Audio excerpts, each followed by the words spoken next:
kanalımıza çıkmayın. Salamlar, necəsiniz? Abunəçilərim. Bu günləri sizinlə 30 saniyə də donat necə çəkilir onu eləyəcəyik. İndi adı yadıma gəldi. Ona görə başlayaq. Bir dənə donat çəkmək üçün balıqları mən nə üçün qoydum iş. Nəysə içimizi dönək. Əyri çıxdım. Necə eləyəcəm? Tutayım cibinə. Tut bunu. Çopak kızım. Ödül görsət baxa, cıraram. Tamam. Cıraram. Rabbi saçı görsene. Görsənməsin nə? Görsene ya. Görsənin olsun. Görüblər də mənim saçımı zadımı. Balaca yumruğumuzu eləyirik. Bəli.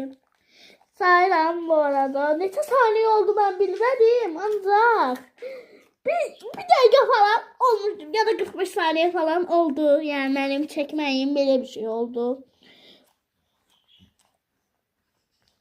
Gördün ama siz hayatınızda görmüşsünüz. O ne?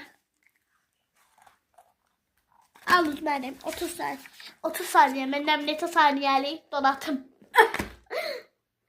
Onu görsənmə. Onu görsənmə. Bu çıxdı. Görsənmə onu. Budur dostlar. Budur. Ona inanmayın. Bak bu sözü YouTube'dan çəkeyim. Bu gülə qoyun. Mərkinə bax. Bunlar fərqi var. 50 dənə fərq var. Yoxsa digər şəkillərimə qoy bu heç. Baxın. Çəkmişəm də. Bacarmışam. Şu kısamayı.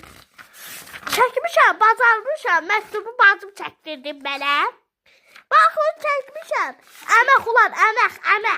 Əmək vermişim hamısına. Əmək. Baba. Nə qədər model çıxar. Şu. Ay, buna bax. Buna əmək vermişəm deyim. Buna əmək vermişəm, buna da baxmayın. Buna baxma. Buna da əmək vermişəm, bir də buna əmək vermişəm. Buna da. Bir de bunu. Bu da tasbih. Kitabımın adı tasbihti. Neyse kanalıma abone olmayı, like atmayı Ben de bundan aldım da çakrayı. Bir dakika. Kız seni doğrayacağım ha. Kapak kızlama. Ay.